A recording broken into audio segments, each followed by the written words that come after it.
Hey everyone, I'm Sumi. Welcome to my channel, The Tadka Project, where I show you how to make delicious vegan Indian food.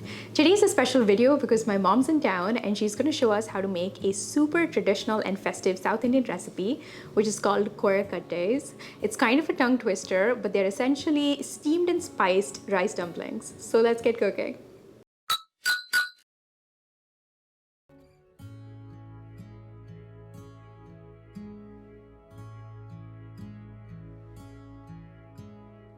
To start, add some hot water to a pot and bring it to a boil, and I've kept the pot here on high heat. Once the water comes to a boil, I'm going to reduce the heat to medium-low and add rice flour. We've added about half a cup of rice flour, for which we've used 1 cup of water, so the ratio is 1:2. Also adding around a teaspoon of salt and a teaspoon of oil. And we want to mix this continuously till it forms one solid mass, as you can see here, and it should leave the sides without sticking. And this should take around 2 minutes. Switch off the flame, take a spatula and smash to remove any lumps. Allow the dough to cool, and you can do this by transferring it to a plate like we've done here. Once the dough is cool, you can oil your hands with a little bit of sunflower oil. Roll the dough between your hands and break the dough into 1-inch balls.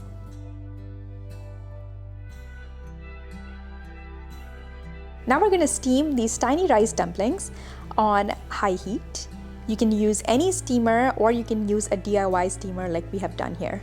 And this should take around 8 to 10 minutes. It's been 10 minutes and the dumplings look perfect. So now we're going to start working on the tempering. Place a pan on high heat and add 1 teaspoon of coconut oil. Once the oil is hot, add a teaspoon of mustard seeds and wait for it to splutter.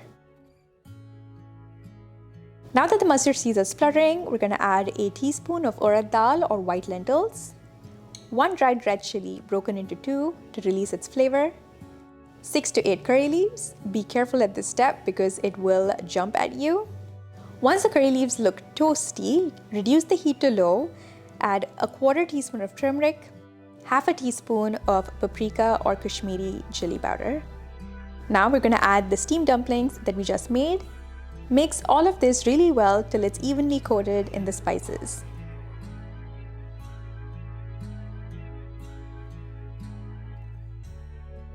Sprinkle some salt to taste. We've already salted the dough, so be really careful with how much salt you add. Add some grated coconut. Here we've used frozen coconut that we thawed, but you can also use fresh coconut if you have access to that, and mix all of this really well. And that's the finished dish.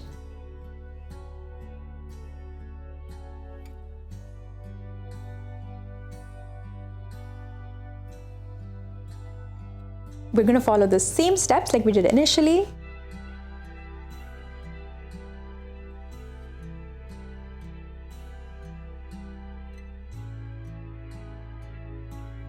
So we're going to start our tempering for the second dish. Take a pan on high heat and add 2 teaspoons of sunflower oil. Once the oil is hot, add a teaspoon of mustard seeds and wait for them to splutter. Now that the mustard seeds are spluttering, add a teaspoon of urad dal or white lentils. I'm adding a teaspoon of cumin seeds,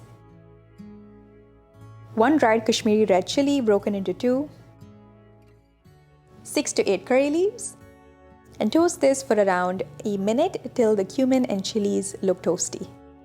Reduce the flame to low and add 1/2 teaspoon of cumin powder and a 1/4 teaspoon of ground black pepper. We're reducing the flame so that the powdered spices don't burn.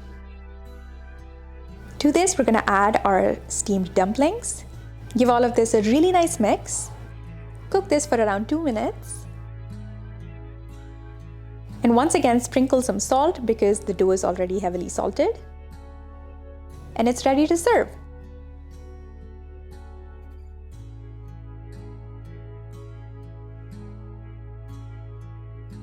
For the third and final dumpling recipe, we want to make our rice flour dough as usual.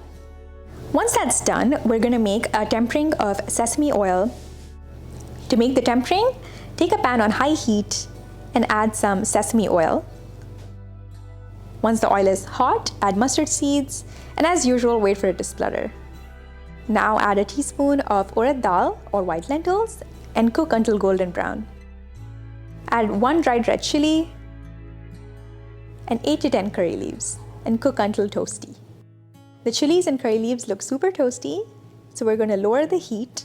Into this, add a teaspoon of sesame seeds for that extra sesame crunch and flavor. You can immediately switch off the pan after adding the sesame seeds because they'll get brown in the heat of the pan itself. Now pour this tempering to your dough. The difference with this recipe is that we're going to add the tempered spices to the dough before steaming it.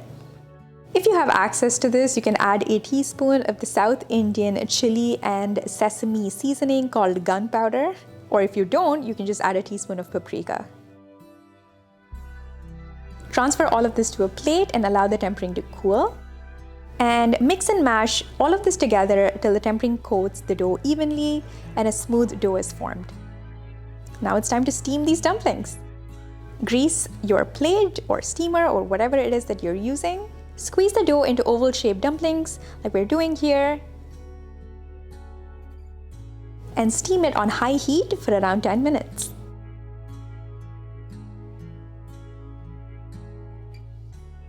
It's been 10 minutes. These dumplings, also traditionally known as Pidi Kozhukattais, look perfect.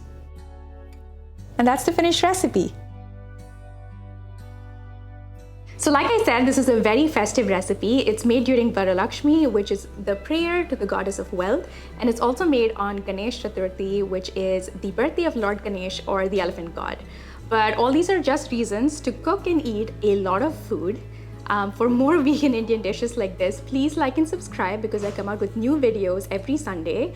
Let me know in the comments if you actually tried out this recipe, and I'll see you another time with another dish. Bye!